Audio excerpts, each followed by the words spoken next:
All right, welcome everyone. This is now session 8.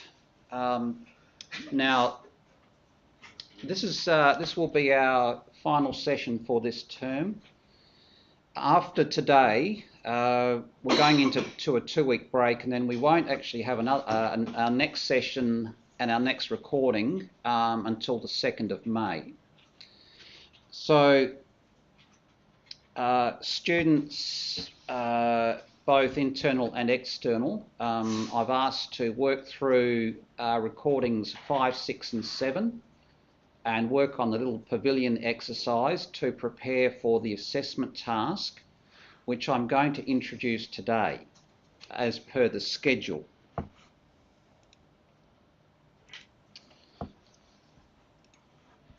So session 8, which is today, the 11th, I was going to perhaps just finish off a few aspects of the pavilion exercise. I've decided not to do that today. What I will do is that I'd like to actually start the assessment task, or get you to start it. And things like adjusting the sun position and so forth, and setting up for a daytime external render, I will perhaps cover when we return in May. So at some stage while you're working on your assessment task, I'll actually sort of talk about that in terms of the way I want you to set your models up for daytime rendering. So I'll cover that in a future session. So as I say, today I'd like to have a look at introducing the assessment task. So at least you can make a start on that. Now, I know we're going into a 2-week break, but it would be good if you could perhaps spend a little bit of time working on it over the break. I don't normally ask students to do that, but I think because we are a little bit behind, we need to make up some ground.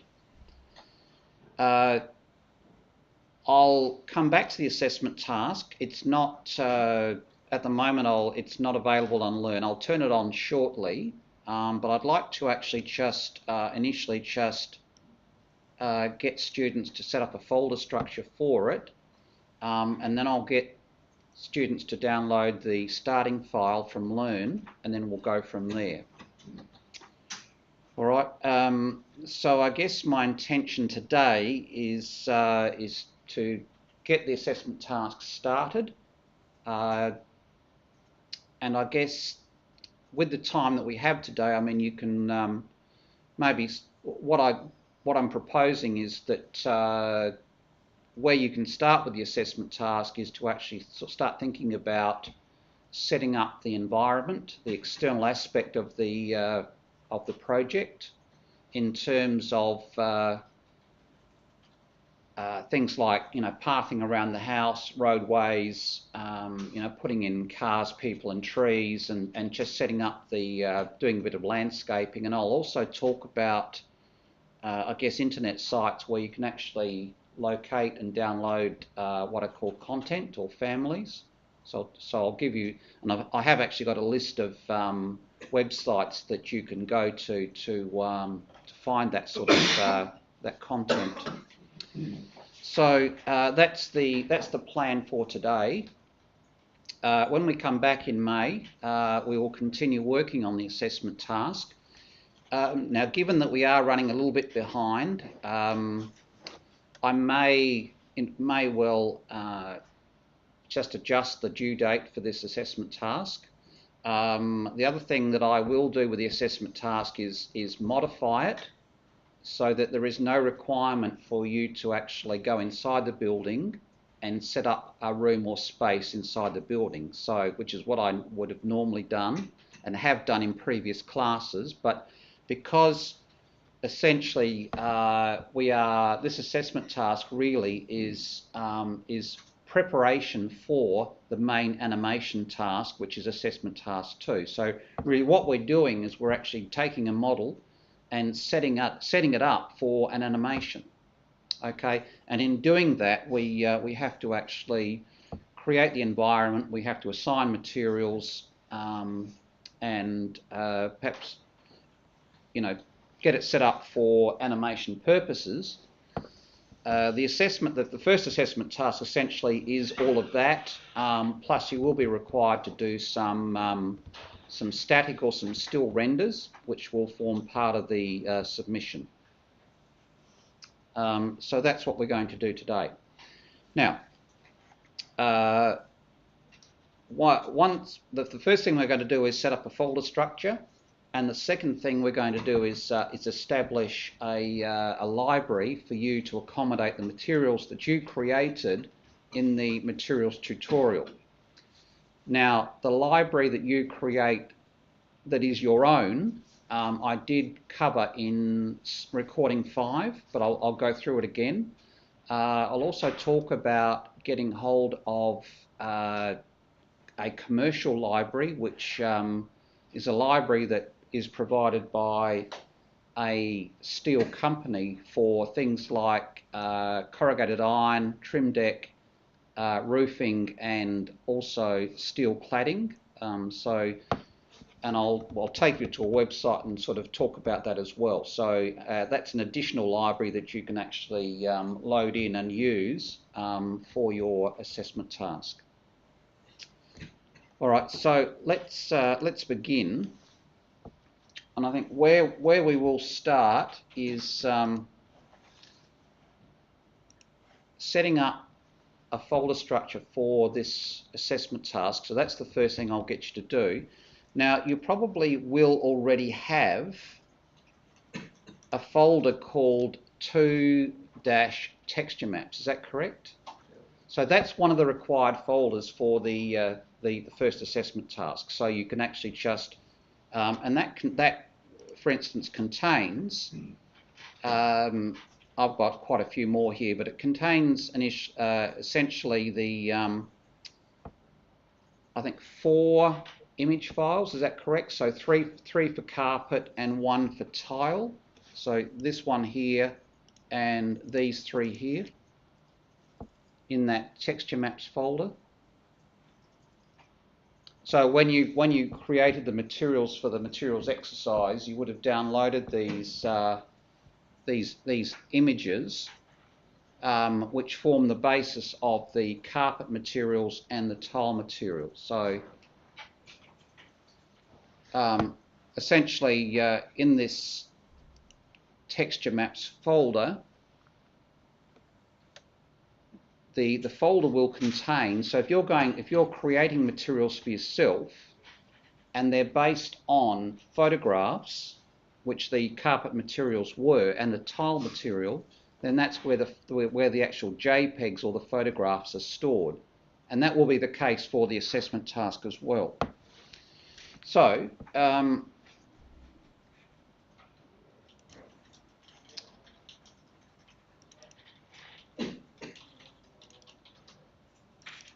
the folder structure that I'm proposing is this. So I'll give you a moment to set up the main folder, which is called Assessment Tasks - Rendering and Animation, and then create the subfolders as they are there. The 2-texture maps folder you've already got, so you can actually move that into this location. Now this, what I'm putting up on screen now is actually in an instruction document for the assessment task, which we've made available to you in a few minutes. But I'd just like you to take a moment to get these folders set up now. All right. Now the other important thing to note is that the folders that you've created really need to be put onto an external hard drive, and that sort of applies more to people in the classroom that are going to work on this assessment task in the classroom, and they're going to work on it at home. So the thing is that obviously if they're put onto an external drive, it's best if you just have one source. In other words, don't put them onto the class computer and then transfer them to an external and then go backwards and forwards. It's better if you keep them on the external, unplug the external, take it home and then plug it into your home computer and work from the external folders. If you are an external student, of course, you can set these up on your PC at home and that's where they stay, which is obviously a better option. All right, so the folders are now created. Now the next thing I wanted to do, now the thing is that you'll notice that there's a folder there called Material Library. So the custom library that you may have already created or are about to create, the actual Revit file will be located in this folder here. So the thing is that, like I said before, working with and managing Revit materials is very complicated. There's no question about that. Because the materials, essentially, Revit, when you load a material from the AEC Revit library, which you know what I mean by when I say that, when you load up Revit and go into the materials editor, when you do a search, you can actually search Revit's own library, which is the AEC one. You're about to create your own custom library, and essentially with Revit, you can actually create and link as many libraries as you like. Now, each separate library has a separate file that has quite a unique file extension. And the file itself really is a database that keeps track of those materials. But separate to that library file is all of your texture maps. So they go into a separate folder, which is this one here. So, and of course, Revit has to keep track of the main library file, and of course it also has to know where the texture maps are located that are referenced from the library file itself. So it is, yeah, it's quite complicated, and sometimes if you're moving computers, you've actually got to go through this process of relinking. So let's close that. So we've got our folder structure here. As I say, we've got our in here. Hopefully you've got your carpet and your tile JPEG. Okay, so just check that. And what I'm going to do now is if I can get you to I'll just go back up to here. Now in the 3D model folder, when I turn on the assessment task, you're going to download the Revit starting file. So I'm going to provide you with a building and a terrain for this assessment task, and that's what it will be called. One of the first things you'll do is download it into this folder called 3D model. Now, I've asked the class to actually locate and open this particular file here, which is the file that you worked on to create the 3 carpet materials, the 5 or 6 paint materials, and the 2 tile materials. Okay, so before we sort of get to this, I'd like you to locate that particular Revit file and open it up in Revit. Okay, this is even before we get to the assessment task. So the purpose of doing this is we're going to just set up this custom library and transfer the materials that you produced in the exercise into that custom library. And I just want to make sure that the actual library file goes into the correct folder that you've just set up, which is that number 4 folder. Okay, so we'll open up this file, which I've opened up here. Now, if we go to Manage and Materials, So if I do a quick search for CPT, I've got the 3 carpet materials. So CPT 1, 2 and 3. Now if I do a search for PT, just put in the search for PT, I've got the 5 paint materials. Now you may not have all 5. I did ask everyone to do these in their own time. Okay, I'm getting some blank looks. Okay. Yeah, okay, all right. Some people heard me say it. I've got them, but I don't know if they're all right. Okay. All right. Now, just confirming, and there was a CT1. Okay, so CT1 was the first of the tile materials. So in each, with the tile materials, there was a CT1 and a CT2. There was a PRT1 and a PRT2, but I only asked you to do the first of each. Okay. Now the second one was PRT1. Okay, this one here. All right. So they're the materials that I have got. Yep. So I'm hoping that you've got them as well. I guess the thing is that if you haven't created them all, it doesn't really matter.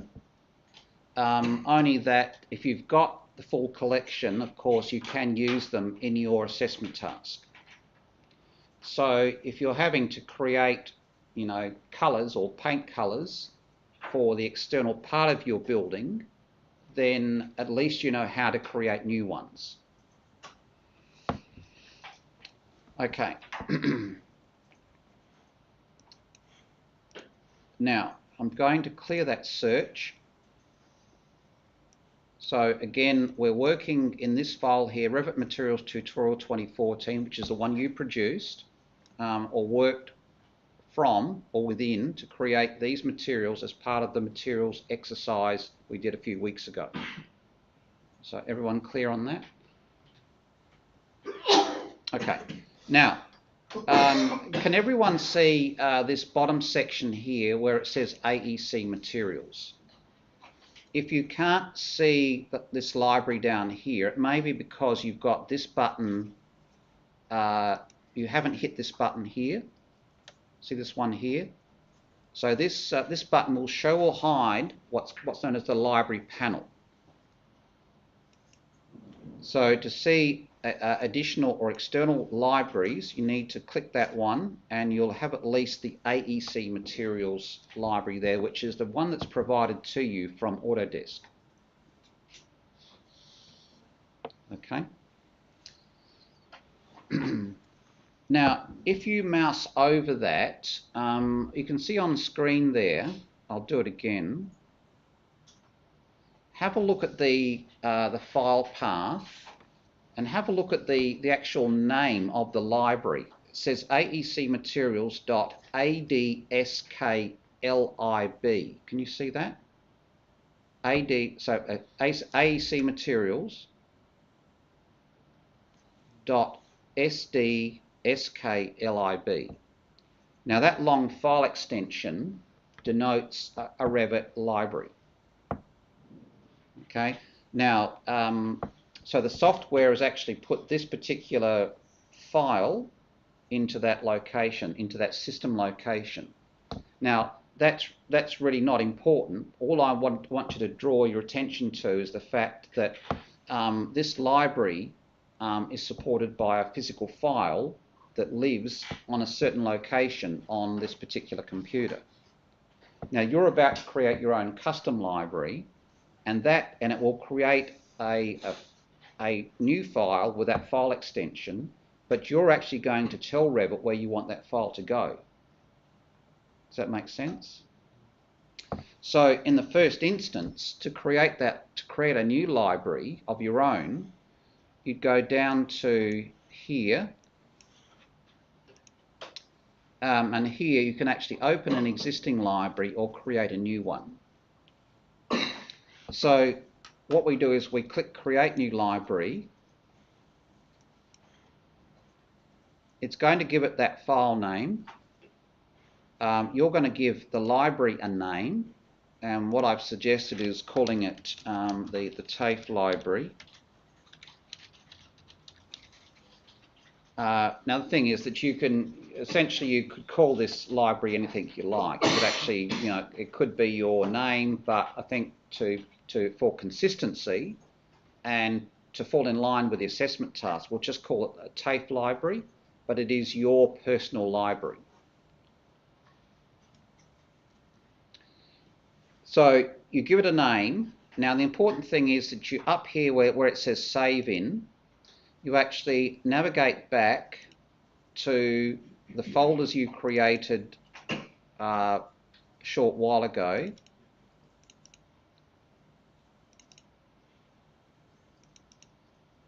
And you select this folder here as the folder to put the library file in. All right. Okay, so that's the file name, that's the location, that's the file extension. Now note that one of the submission requirements for the assessment task is this particular library file. Okay, so I'm going to ask you to actually upload it or give it to me so I can have a look at your materials along with your renders and the Revit file that you work on to produce the renders and ultimately the animation. So just to make it clear, this you're going to be doing 2 assessment tasks. The first one you start today, which is preparing the model for animation, and the second task comes later in term 2, which is actually producing the animation.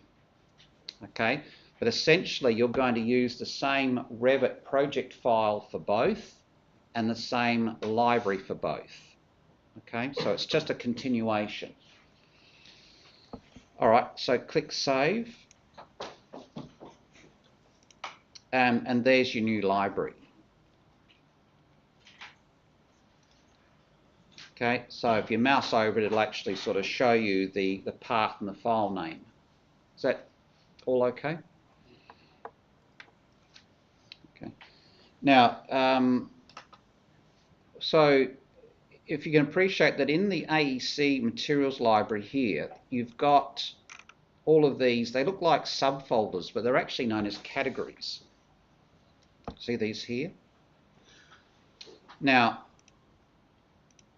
this library that you're producing, you may well use it for other projects, other subjects, other anything else that you do in Revit when you're doing presentation. So if you're doing another subject where you're working with a Revit model and you're actually assigning materials and you're creating custom materials of your own, then it's good practice to actually put them into this library, and then obviously link the library to other Revit installations, so that way that you have one source of materials. So rather than relying on the materials being inside the Revit project, the materials ultimately live in the library here, and they can be then made available to all Revit projects by loading the library for each Revit installation, if that makes sense, whether it be here or at home. So once the library is created, what you'll then do is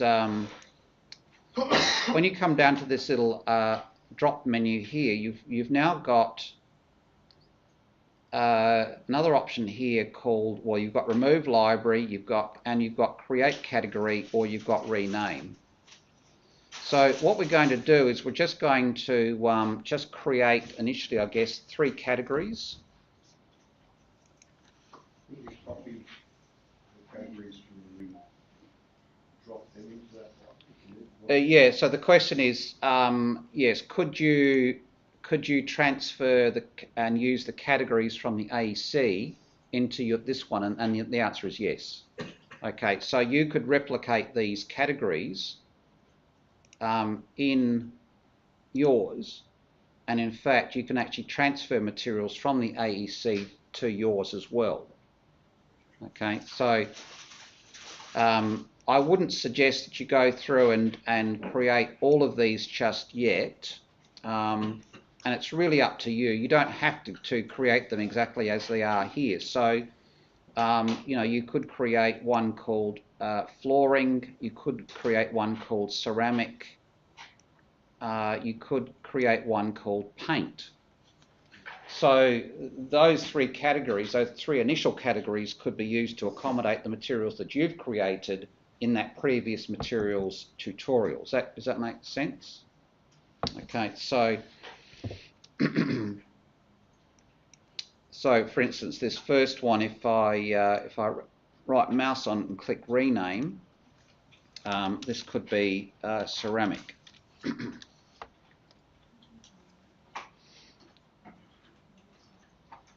Is that what you would like us to call it? Yeah, let's do it. Yeah, let's do it. Just to be consistent. Wait, I have a question. A question, yes. How come it says like next to the A in TAFE library it has like a exclamation mark and a yellow triangle? If you're seeing an exclamation mark and you're not seeing any categories, no. If you don't see this at all, or if there's an exclamation mark, it means that for some reason Revit hasn't found the library, and it has happened to me, and I don't know why it happens, but the only solution to that is to actually save what you're currently doing, close Revit and reopen it. And that will refresh this, and hopefully Revit will find the AEC library itself.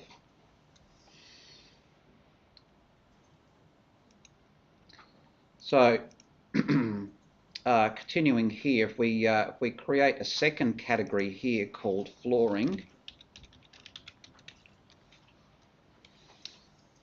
and if we then create a third category, we can call this paint. Okay, so we've got those three initial categories.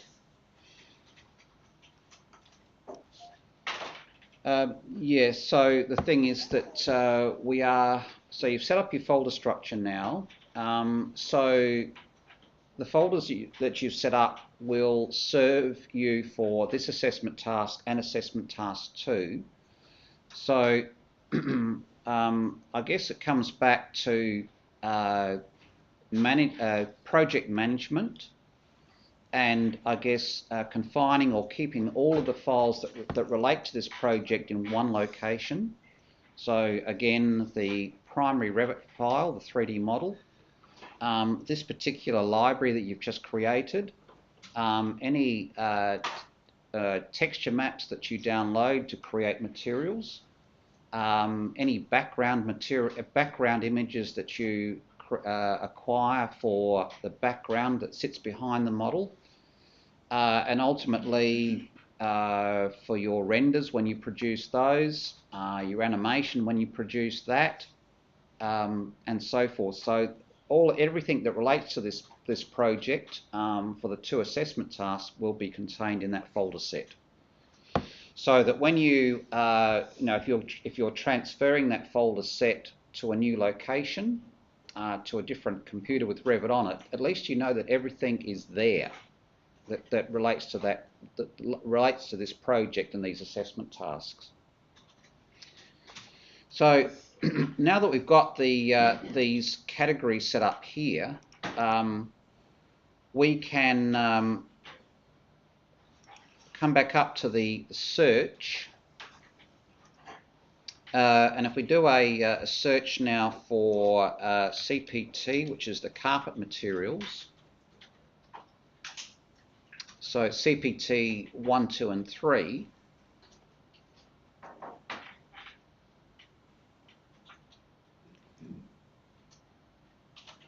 now this may not work if we're doing a search. let me see.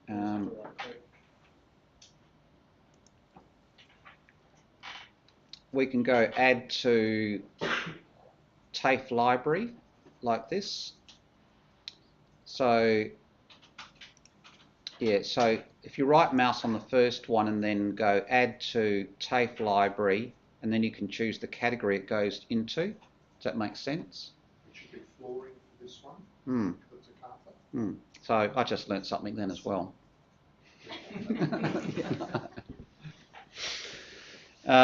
That's kind of nice, isn't it? Yes. All right, so there you go. So it's now transferred that material from the project into the library. Okay, so we go to CPT2, add to TAFE library flooring. So you get the idea? Yeah.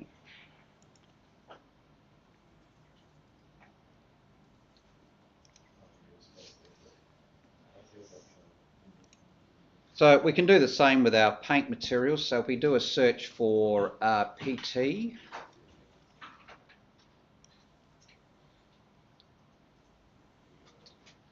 and just right mouse, add to TAFE library, and then paint.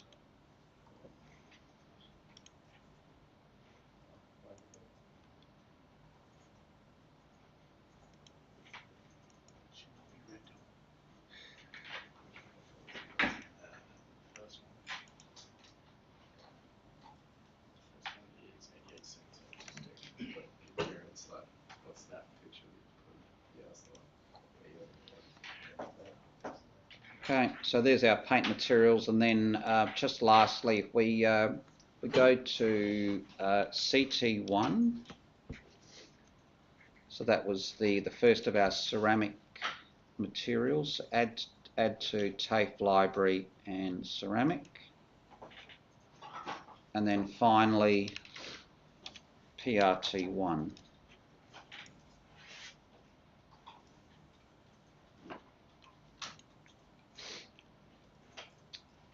Okay, clear that search, just make that a bit larger. So we've got ceramic, flooring and paint. You say CT? CT1, yeah. Which went to ceramic, and the PRT, that was also ceramic? Yeah, so CT1 and PRT1 are both in ceramic.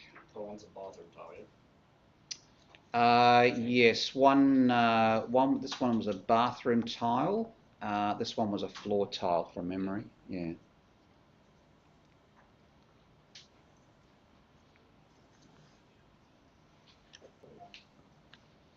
All right, so we've now created a custom library. We've created 3 categories, and we transferred materials from the current Revit project into that library, and that's where they'll stay now. And of course, if we link the library itself, will be, I mean, the thing is, if you open up a new Revit project now, it doesn't matter which one, you'll actually automatically see the TAFE library sitting there. So it's now available to all Revit projects on the current computer that you're working on. All right, so if you take this home, you'll have to link this library to your home computer. Now the thing is that if I right mouse on this and I say remove library, remove or release, which one do I choose? Do I cut the red wire or the blue wire? Release library. I'm not sure what that means, but remove library will take it away from here. Now if I go to open existing library,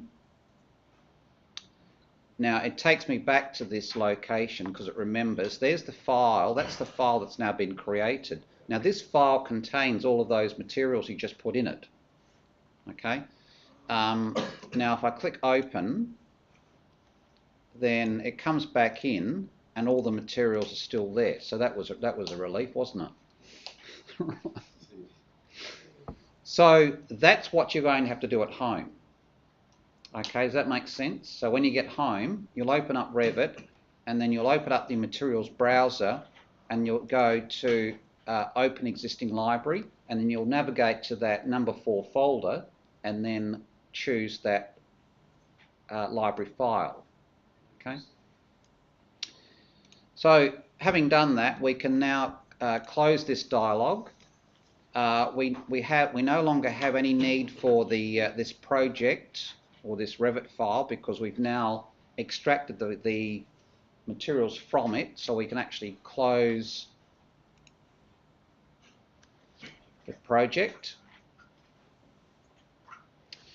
And what I'd like you to do now is we'll actually come back to Learn. Sorry. And in the meantime, what I've done is, if you can refresh your screens now, I've actually switched on the assessment task. So that's there now, assessment task 1.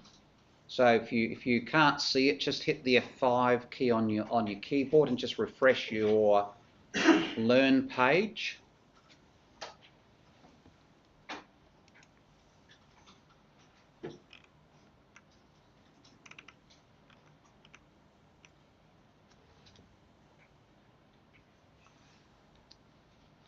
Right, so essentially this is assessment task 1.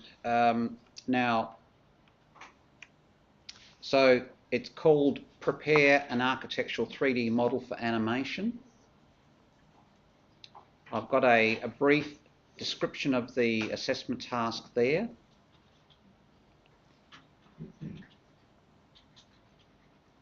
And I've put in the what we call the student instructions. So this is known as a student portfolio assessment for task 1. So this will provide you with, I guess, the guidance in setting up the assessment task and what the requirements are. It doesn't tell you how to do things, it just tells you what to do. So again, you'll need, if you haven't watched the recordings 5, 6 and 7, you'll need to do that to gain all the necessary skills. The project startup file is this one here. So that's the one that you'll actually download and place into that first folder, that 3D model folder.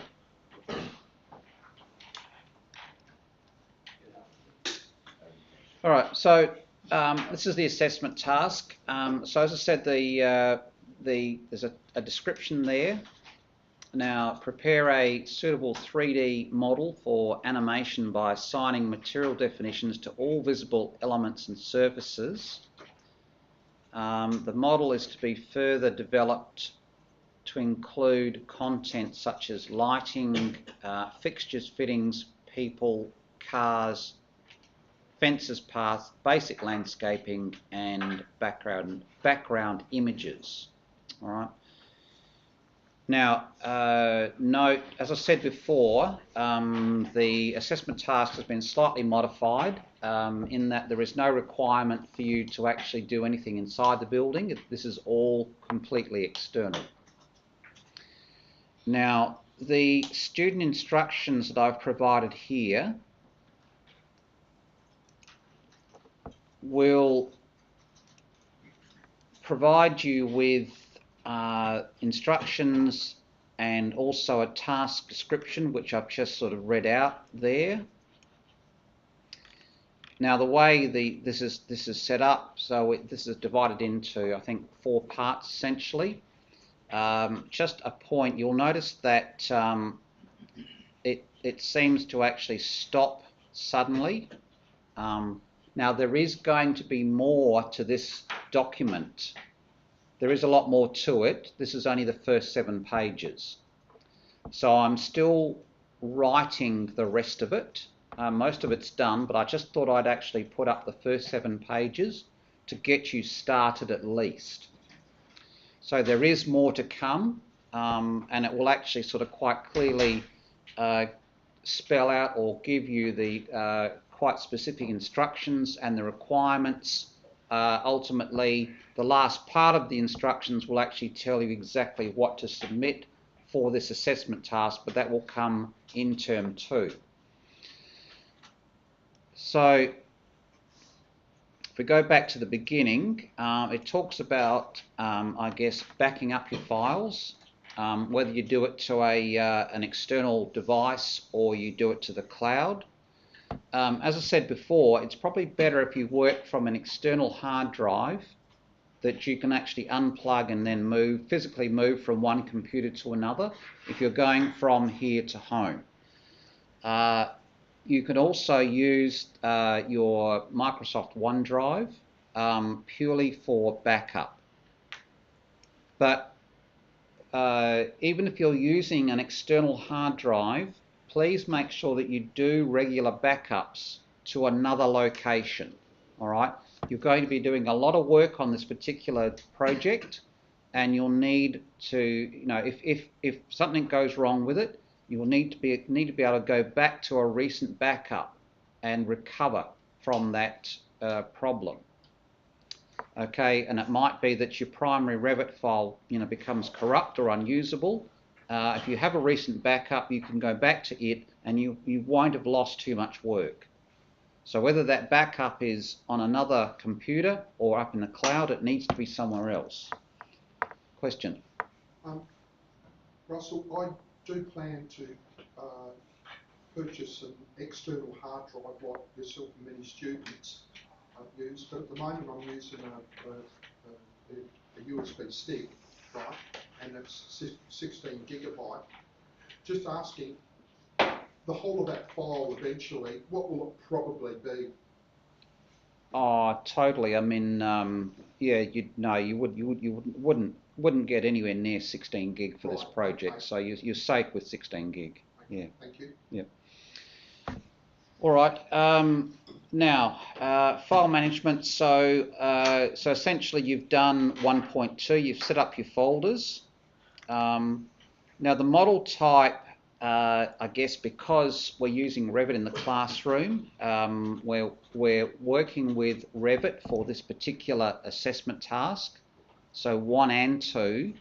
Now what I've said here is that optionally you could use a package called Lumion 3D rendering software. Now I'm not going to talk too much about that, but it is an alternative piece of software that can be acquired by students, I believe, free of charge. It's not a requirement, but if you know about Lumion, if you used it before, I'm happy for you to use it for these assessment tasks. Otherwise, leave it alone, okay? Because ultimately, this is not the time to start learning a new software package to produce an assessment task. Now, I had one student in my class last year that used Lumion, and I will show you their presentation or their submission. I won't do it today, but it is quite something else.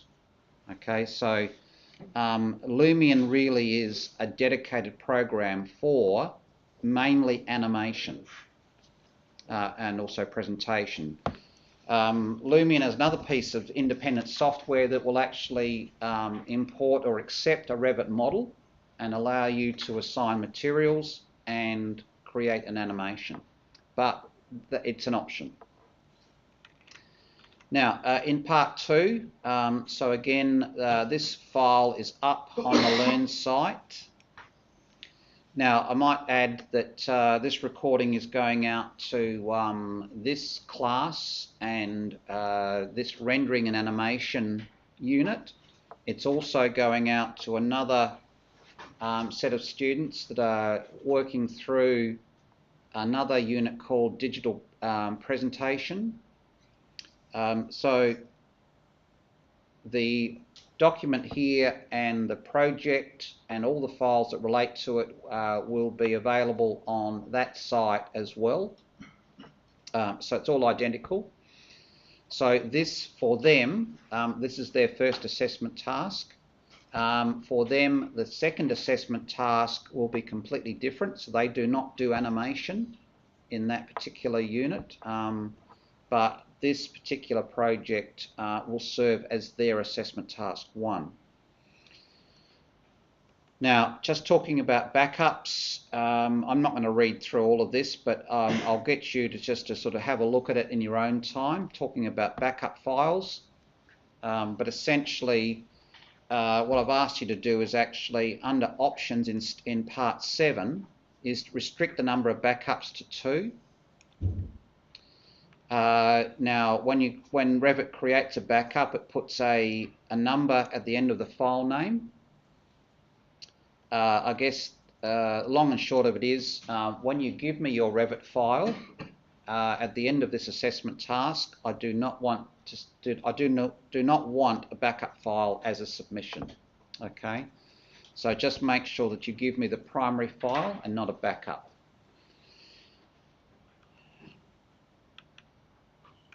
As you're working through the project, as with any project, just do regular saves, please.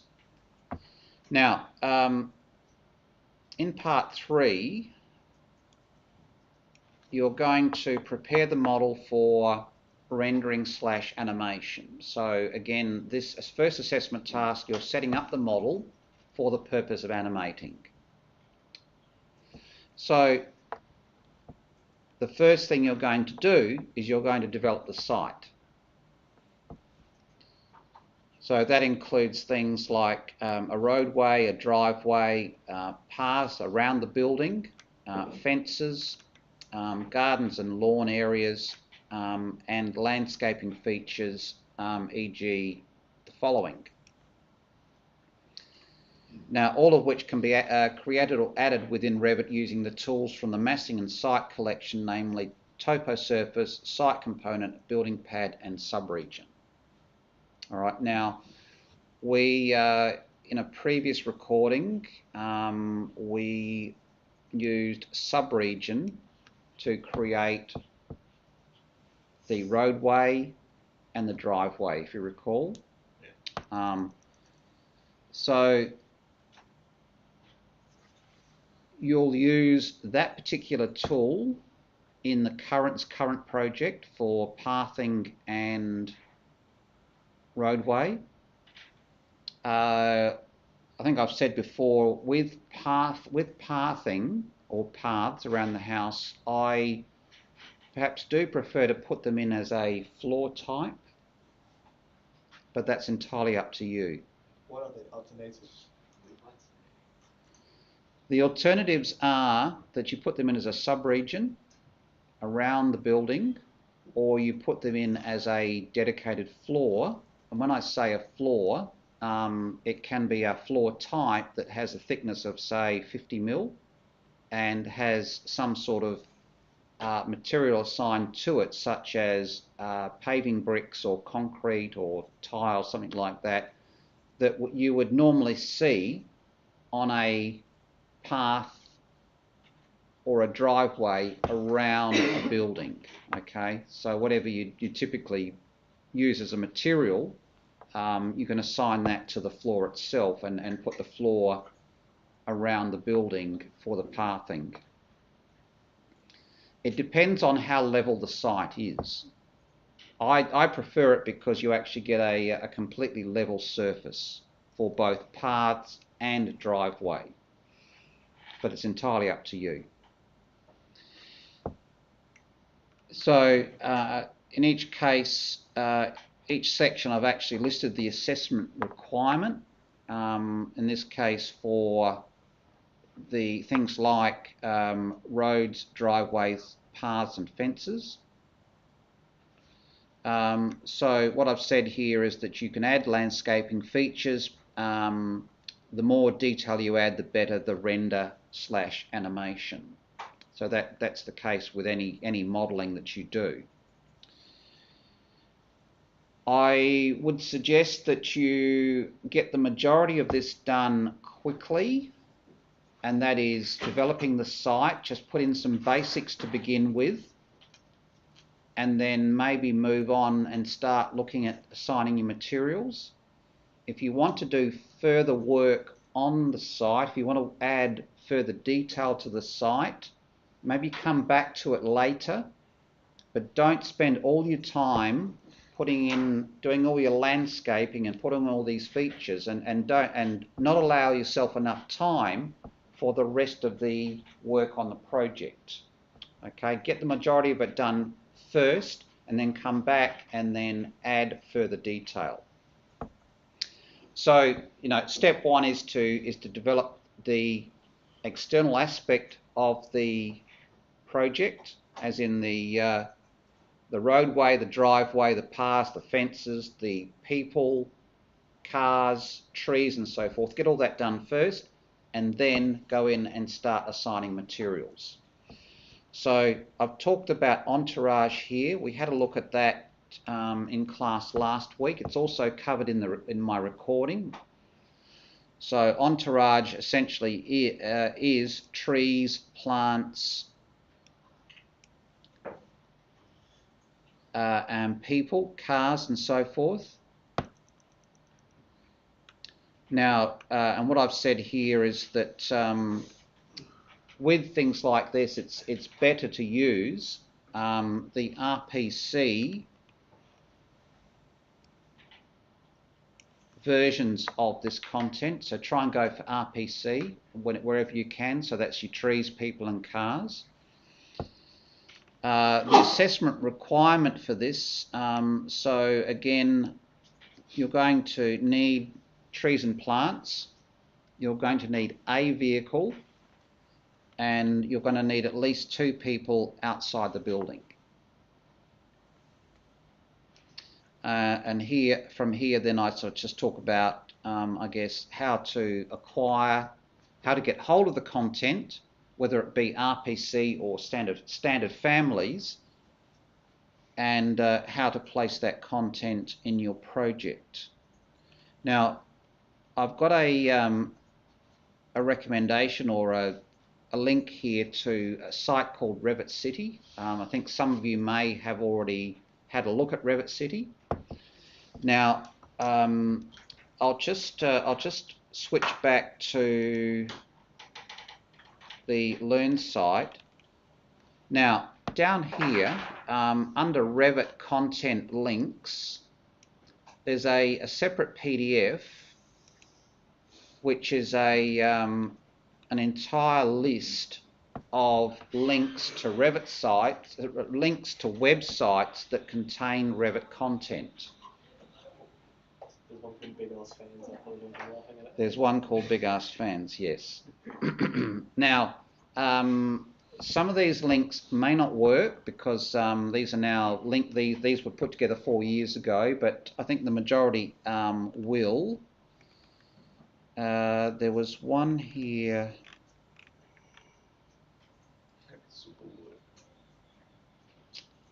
Trying to think which one I had a look at yesterday. Modeler's quite good.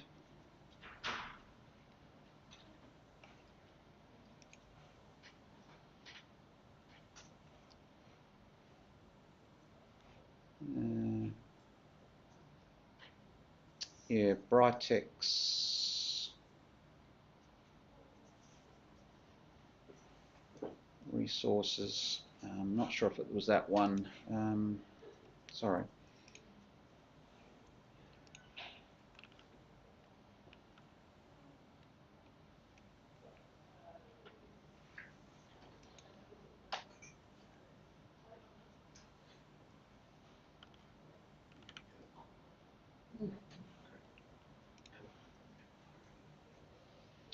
Yeah, so so have a look through those links. There was one I had a look at yesterday. I just can't recall which one it was, but it had one of the categories or areas was actually specifically for landscaping and landscaping items for Revit families. So so that's quite a nice resource. Have a look through that. So if you're looking for things, landscaping related items to put in and around your building, then have a look through that list there.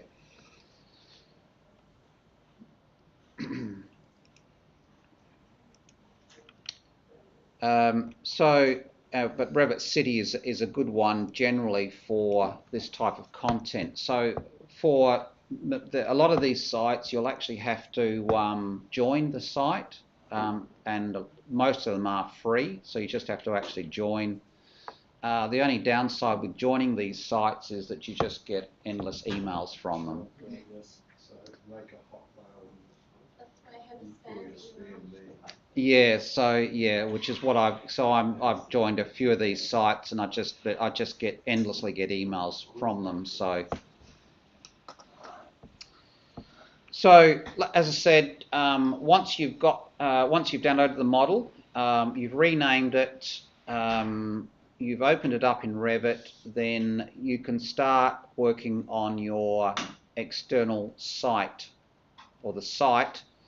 Once you've developed a site to a certain point, like I said, don't do too much on the site at this stage. Just get the basics done, and then you can turn your attention to creating and assigning your materials.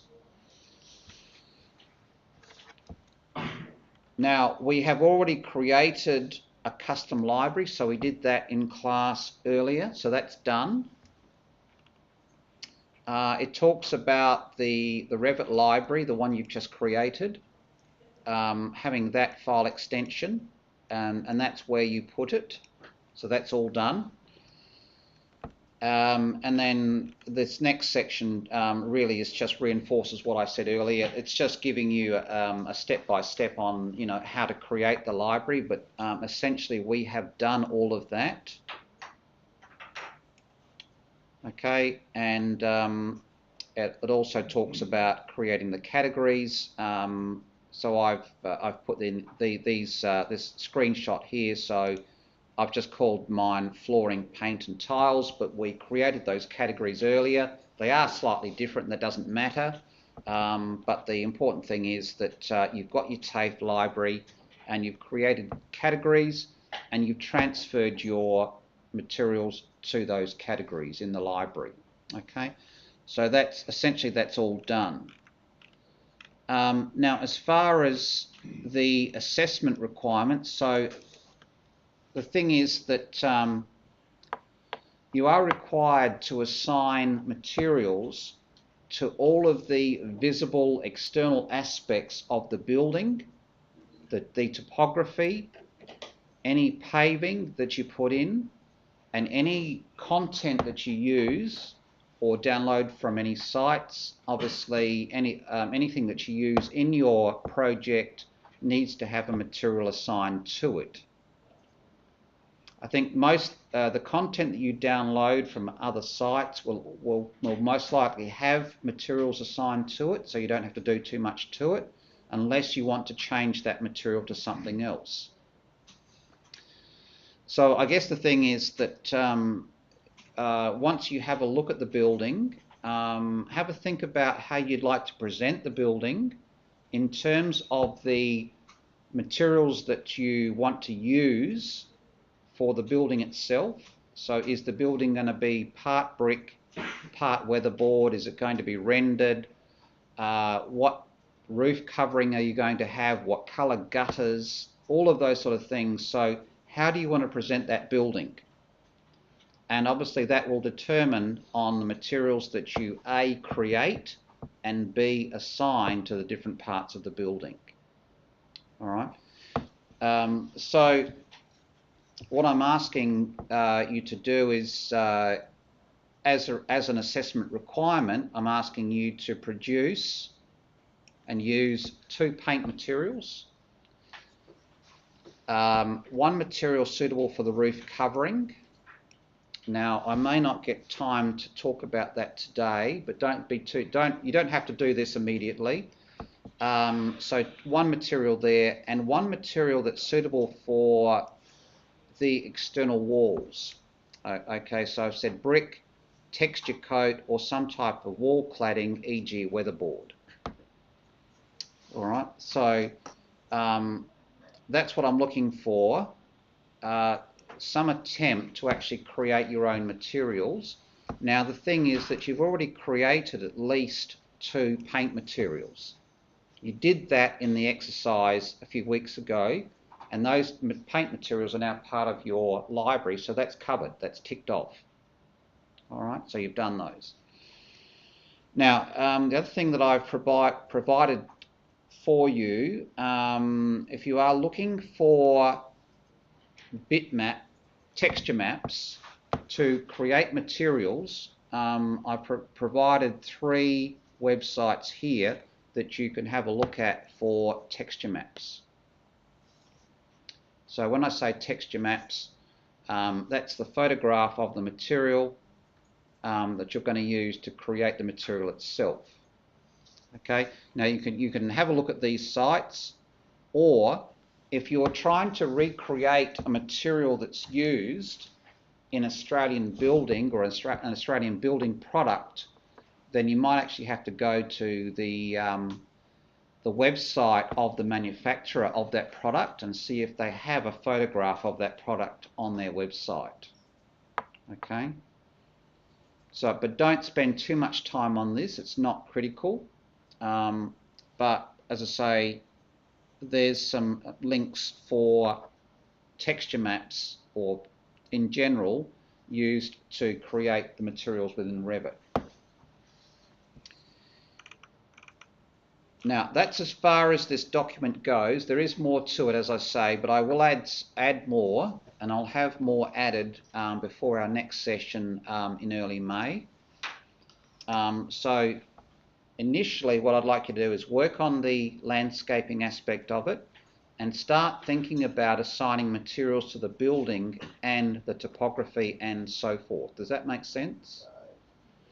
So at least if you can work on that, there's not much time left today, but again, I wouldn't normally ask, but I'd like you to try and spend some time on this over the holidays and at least have something done before we come back on the 2nd of May. All right? Questions? Russell, I managed to put together my CP1s and my PTs and all that, and I'm happy with all of my files, my file name, but in some of those files, there's something didn't quite go right for me, and I haven't got the right colour or something like that, right? Of course, in this class today, we put them into our folders. Yeah. Right? Will that present a problem for me if I go to use it? Will I be able to override it and get the colours right again, or get my textures? Or will I have to go way backwards and try and get? Oh no, you can. No, what I'll actually do next is we'll actually just open up the Revit project file, and what we'll do is we'll perhaps transfer some of the materials from the library that we created earlier into the current project, because I just wanted to talk about the problem we have with relinking. I guess not so much the library file, but relinking, telling Revit where the texture maps are that support the materials, if that makes sense, because that tends to that produces a real problem. So just give me a moment here. So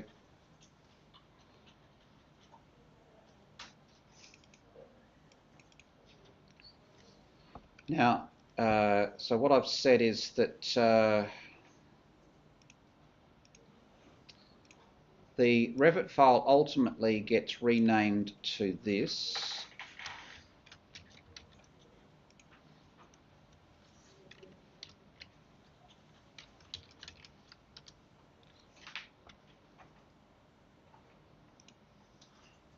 Okay, if that lets me. Yep. So that's the new name of our Revit project,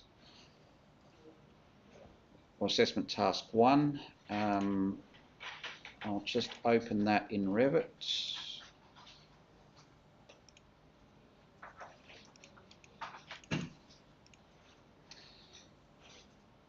Okay. So if you can appreciate that the model that I provided was produced in Revit 2018, so it's going to upgrade to the current version. And I'll just do a file, save as project. So this is where we actually, in options, we change the number of backups. So it's actually set at 3. So I'll set that back to 2, maximum backups, and save.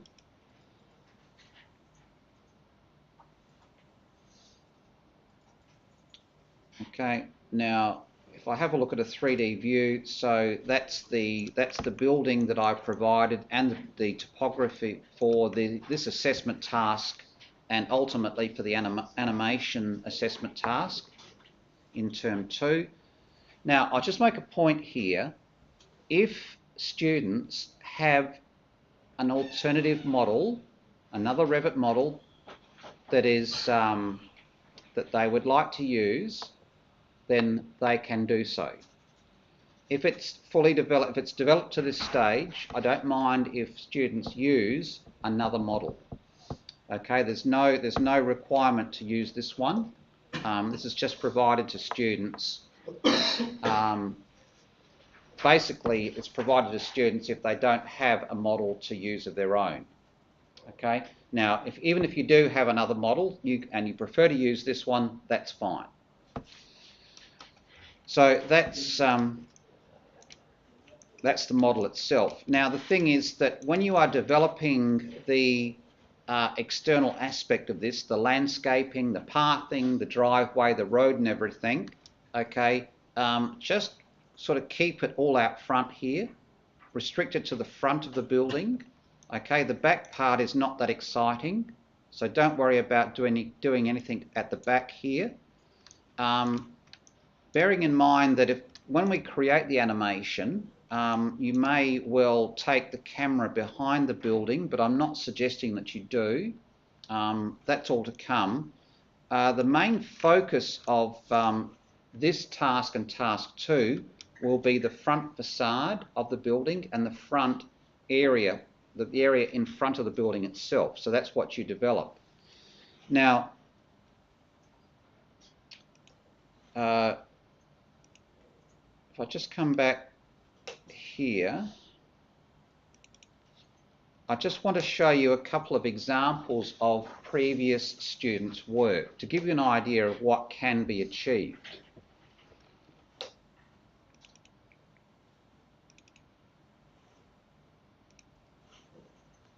Okay, so this is, I'm not asking you to take it to this level. This is obviously one of the better ones, but you can see obviously the building itself, depending on what style, what materials you want to use in the building, obviously it will depend on what materials you assign to the walls and so forth. But you need to have a good think about how you want to present the building, what style. And I agree, it's not the most exciting design. I would dearly love to have a more modern Revit model to use, and I will work towards that, but I just have to find one or produce one. But this is all I have at the moment. So you can see that in terms of landscaping features, this student's put in this this fountain, which works quite well. There's a couple of cars there, a couple of people. I think these bollards here serve as lighting. So again, the other thing is that you are going to produce 2 renders, or at least 2 renders for this assessment task. One is going to be during the day and one is going to be at night.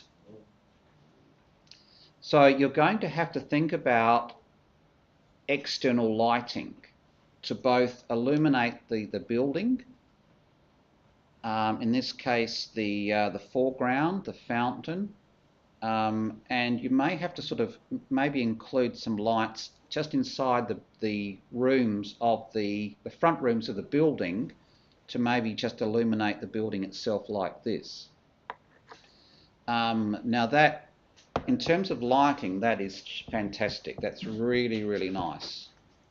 just the right amount of lighting. The lighting, the artificial lighting, is probably the most difficult aspect of this. It's the hardest to get right. And what students tend to do is they'll find that they put lights in and it's not dark enough, so they'll put more lights in, and ultimately they'll just light this thing up, and it will just be too bright. I will perhaps maybe spend a little bit of time, maybe next term, just talking about lighting a bit more. Yeah, it's when you come to lighting, it's probably the most difficult aspect of it. But ultimately the thing is that when we come to do the animation for the assessment task 2, it's going to be daytime anyway. Okay, so but you'll agree that this is the night aspect with the artificial lighting is just spectacular. So there's day and night. Now the second set of examples is that one. This one's that's quite good. Okay, so it's a lot simpler, but it's still quite nice. It's a different approach. You've got your weatherboard planking there. See the path around the house. So that was actually produced with I'm sure with a floor. So that's what I'm meaning by using a floor around the building as a path, and the same with the driveway. Plus, with that, and that's a good example, so I've been messing with this with mine. If you look at the floor situation, see how your pattern goes onto the side. Let's just say it's that would be a brick. Let's just say you had a tiled surface on a cement. Yeah. Would you paint the top of the floor surface and leave the rest? Yes, you would. Yeah. So so if you wanted to have a combination of maybe a concrete path with a tiled top surface, then the floor itself would have concrete assigned through its type properties. And you'd then use your paint tool to actually paint the top of the pathing and the driveway with with tiled or some sort of tile. Yeah, so you use the combination of the two, and that's the night one. So that looks quite nice as well. So does that give you an idea of what I'm looking for? Yes. Okay. Now, in setting up the views, I'll talk about the views later, but for now, it's more about just getting as I say, getting the site set up and assigning materials to the building itself. Now, so with the project, if you can appreciate that, if you go to Manage and Materials now, you've still got your TAFE library linked to the current Revit on your computers. So to use the materials in your library, of course, you've got to go down. So if you want to use one of the ceramic materials, so you still have to do the usual thing, which is click the up arrow and add it to the project.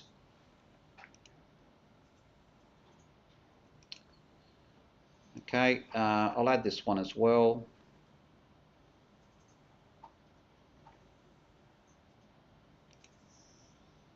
Okay, now that first one, that PRT1, okay, is now, so it's now obviously that's it in the library. It's up here now in the current project. Now the problem you're going to have is that when it's in the project here and you go across to appearance, Revit can't initially find the texture map that was used to produce it. All right.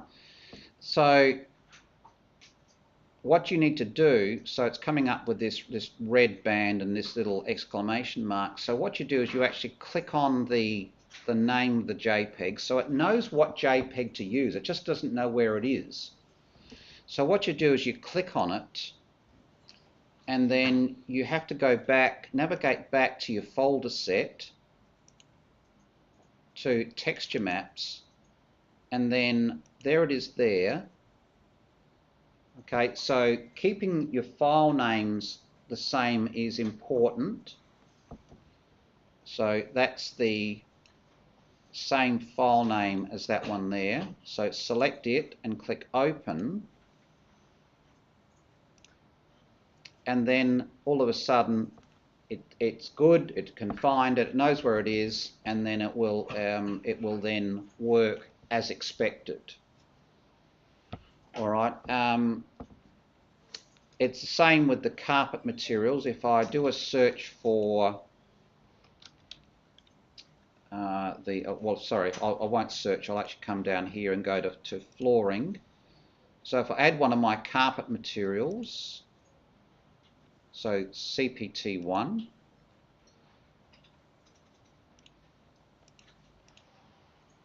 okay, it just takes a while for it to sort of come in properly, but what I tend to also do is just click on the link here, go back, and it knows now that once you've done one, it tends to know, so the second one will know where to go as well. But I tend to just go through the same process. So that's the file that supports it. And it's not until you actually click and go back and click there and open. So see the little preview updates, and so does the preview up here as well. Okay. So, and I guess hopefully you'll only have to do this once or twice. And I guess this little process we're going through is really, you'll have to do this every time you move your folder set to a new computer or a new location with Revit and set yourself up. And it's really more important to do this, or mostly important to do this just prior to rendering, because if you actually then render your, if you've assigned these materials to parts of your model and you go to render and Revit can't find the texture map, it'll come up with an error. And of course the material that's assigned to that part of the model of course won't work. It won't appear as it should. So what you're saying, Russell, is at the moment we're on this computer here, okay, but we've got it saved to our external hard drive. We take our external hard drive home, plug it into our computer at home. We've got to keep on.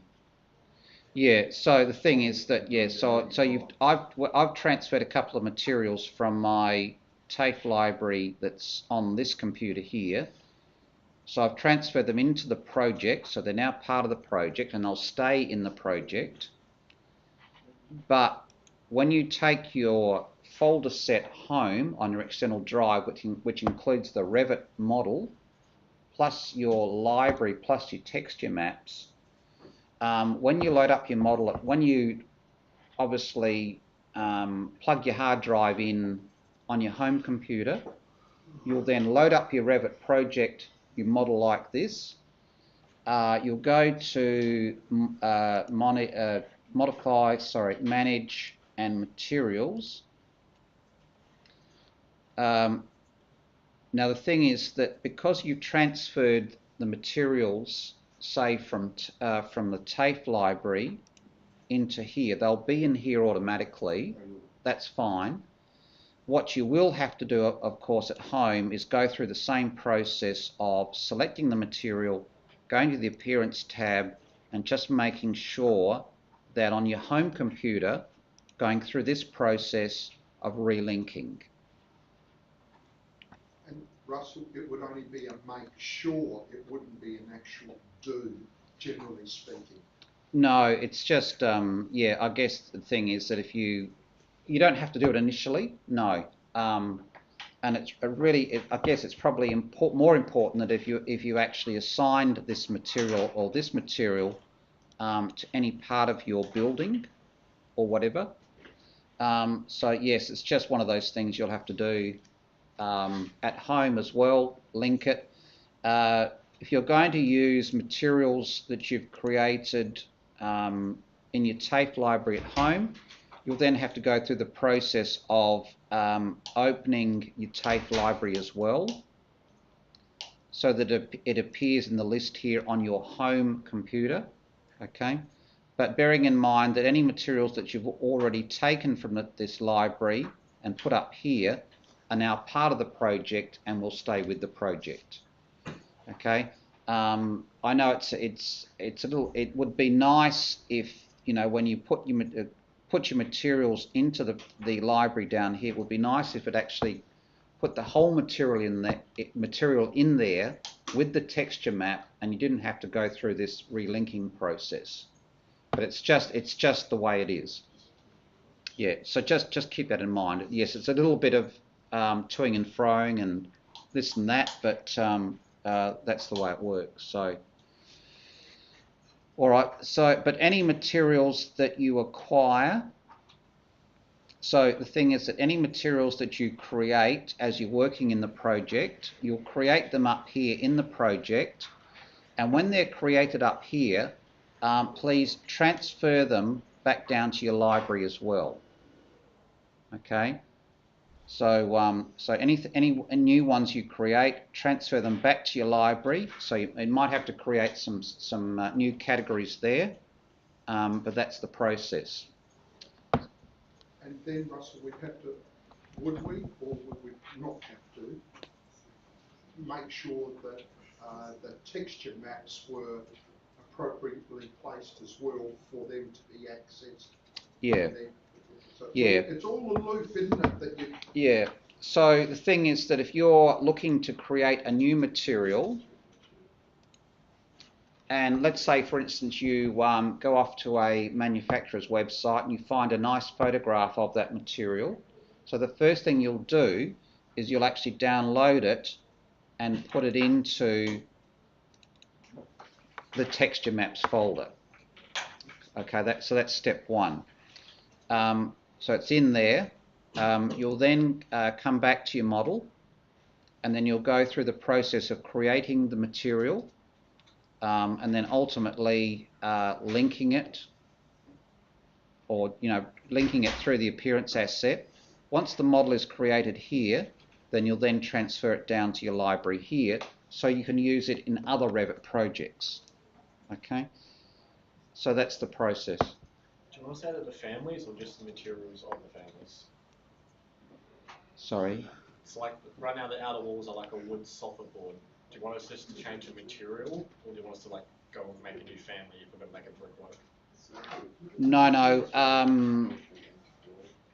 So the question is to change the material, or I guess the material that's used for the construction of the building. You won't necessarily have to change the wall type. You just simply go through and go through the type properties of the wall type there and assign a material that you want to use. So it just has to look like the material. Well, the thing is that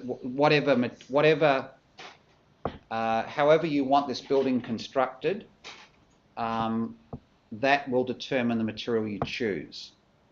So whether it's going to be brick for the lower story, then that's the material you choose and assign to the lower part of the wall itself.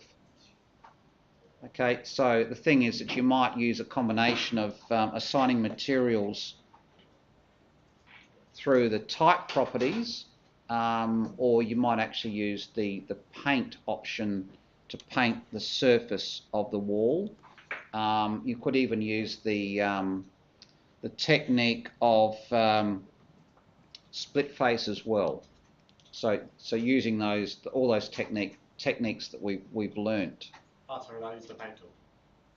Yeah, you can use the paint tool. Yes, you can paint the surfaces, the external surfaces of the walls with the paint tool, or you can actually just go through and use the edit, the edit type. Now, so you can appreciate the wall that I've selected here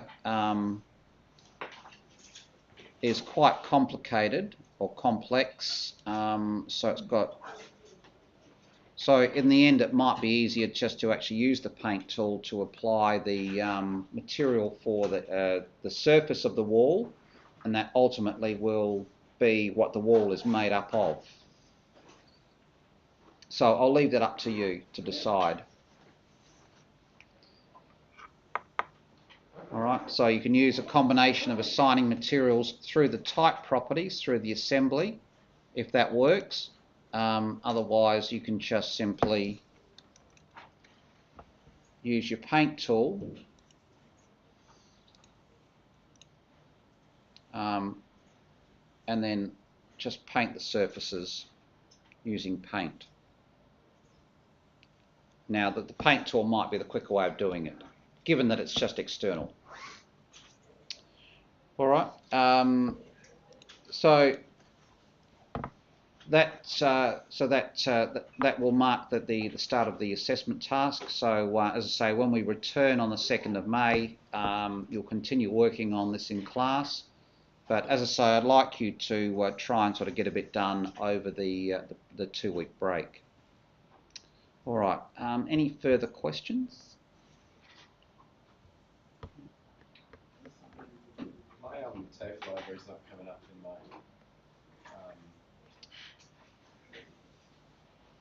if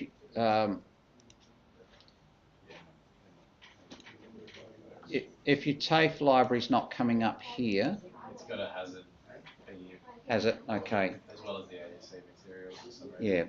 Okay. Yeah. If your library's not coming up here, if you've got a little exclamation mark, just restart Revit and see if that resolves the problem. Sometimes Revit, for some reason, has difficulty in finding the actual library files, the ADSLIK.